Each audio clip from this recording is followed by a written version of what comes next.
ಪ್ರಸಕ್ತ ಸಾಲಿನ ದ್ವಿತೀಯ ಪಿಯು ವಾರ್ಷಿಕ ಪರೀಕ್ಷೆಯಲ್ಲಿ ಮಂಗಳೂರಿನ ಸಂತ ಅಲೋಷಿಯಸ್ ಕಾಲೇಜು ಅತ್ಯುತ್ತಮ ಸಾಧನೆಯನ್ನು ದಾಖಲಿಸಿದೆ. ಈ ಬಾರಿ 98.38% ಫಲಿತಾಂಶ ದಾಖಲಾಗಿದೆ. ಶಿಕ್ಷಣ ಸಂಸ್ಥೆಯಲ್ಲಿ ವೈಜ್ಞಾನಿಕ ರೀತಿಯಲ್ಲಿ ಬೋಧನೆ, ಸೂಕ್ತ ಮಾರ್ಗದರ್ಶನ ಹಾಗೂ ವಿದ್ಯಾರ್ಥಿಗಳು ಕಠಿಣ ಶ್ರಮಪಟ್ಟರೆ ಯಾವುದೂ ಅಸಾಧ್ಯವಲ್ಲ ಎಂಬುದನ್ನು ಈ ಬಾರಿಯೂ ದ್ವಿತೀಯ ಪಿಯುಸಿ ಫಲಿತಾಂಶದಲ್ಲಿ ಮಂಗಳೂರಿನ ಸಂತ ಅಲೋಷಿಯಸ್ ಪದವಿ ಪೂರ್ವ ಕಾಲೇಜಿನ ವಿದ್ಯಾರ್ಥಿಗಳು ಸಾಬೀತುಪಡಿಸಿದ್ದಾರೆ. ಪ್ರಸಕ್ತ ಸಾಲಿನ ದ್ವಿತೀಯ ಪಿಯು ವಾರ್ಷಿಕ ಪರೀಕ್ಷೆಯಲ್ಲಿ ಈ ಬಾರಿ 98.38% ಫಲಿತಾಂಶ ದಾಖಲಿಸಿಕೊಂಡಿದೆ. ವಾಣಿಜ್ಯ ವಿಭಾಗದ ವಿದ್ಯಾರ್ಥಿಗಳಾದ ಅಮಿತ್ ಎ ಸಲ್ಡಾನಾ ಮತ್ತು ಪ್ರೀಮಾ ಎಂ ಫೆರ್ನಾಂಡಿಸ್ 591 ಅಂಕಗಳನ್ನು ಪಡೆದು ಈ ಮೂಲಕ ರಾಜ್ಯಕ್ಕೆ 7ನೇ ಸ್ಥಾನವನ್ನು ಪಡೆದುಕೊಂಡಿದ್ದಾರೆ. ಇನ್ನು ಶ್ರಾವ್ಯ 590 ಅಂಕ ಗಳಿಸುವ ಮೂಲಕ ರಾಜ್ಯಕ್ಕೆ 8ನೇ ಸ್ಥಾನ ಪಡೆದುಕೊಂಡರೆ ಡರೆನ್ ಫೆರ್ನಾಂಡಿಸ್ 580 ಅಂಕಗಳನ್ನು ಪಡೆಯುವ ಮೂಲಕ ರಾಜ್ಯಕ್ಕೆ 9ನೇ ಸ್ಥಾನ ಪಡೆದುಕೊಂಡಿದ್ದಾರೆ.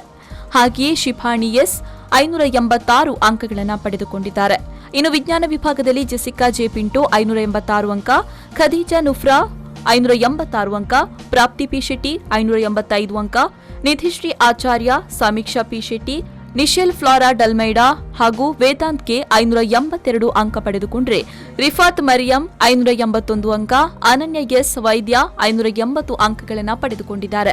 ಇನ್ನು ಕಲಾ ವಿಭಾಗದಲ್ಲಿ ದೀಕ್ಷಾ ಆರ್ ಸುವರ್ಣ 580 ಅಂಕ, ಭೂಮಿಕಾ ಕೆ 572 ಅಂಕ, ಶನಿಲ್ ಯಾಕೂಬ್ 566 ಅಂಕ, ಆಶೆಲ್ ಎಂ ಕ್ಯಾಸ್ಟಲಿನೋ 555 ಅಂಕ ಪಡೆದುಕೊಂಡರೆ ಶರಿಯಾ ಶೇಖ್ 550 ಅಂಕಗಳನ್ನು ಪಡೆಯುವ ಮೂಲಕ ಕಾಲೇಜಿಗೆ ಕೀರ್ತಿ ತಂದುಕೊಟ್ಟಿದ್ದಾರೆ.